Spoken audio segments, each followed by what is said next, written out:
মাহে রমজান মাসে ব্রাহ্মণবাড়িয়ায় নিত্যপণ্যের বাজারে চাল, ডাল, ভোজ্য তেল ও মসলার দাম বেশ স্বাভাবিক রয়েছে। তবে ছোলা বুট, লেবু, বেগুন, কাঁচামরিচ, পেঁয়াজ ও শসার দাম কিছুটা বেড়েছে। রমজানে নিত্যপণ্যের দাম নাগালে রাখতে সরকারের মনিটরিং জোরদারের দাবি জানিয়েছেন ভোক্তারা। বুধবার সকালে আশুগঞ্জ বাজার ঘুরে এমন চিত্র দেখা যায়।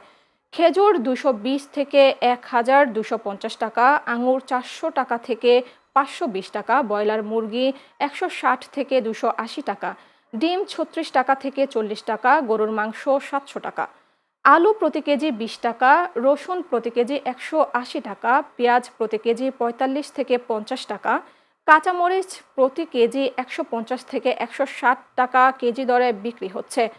প্রতি কেজি বেগুন ৮০ থেকে ১০০ টাকা কেজি দরে বিক্রি হয়েছে। উপজেলার নির্বাহী কর্মকর্তা রাফি মোহাম্মদ ছড়া জানান, রমজান মাসে ভ্রাম্যমাণ আদালতের অভিযান চলমান রয়েছে। বাজার সিন্ডিকেট অনেকটাই নিয়ন্ত্রণে আনা হয়েছে।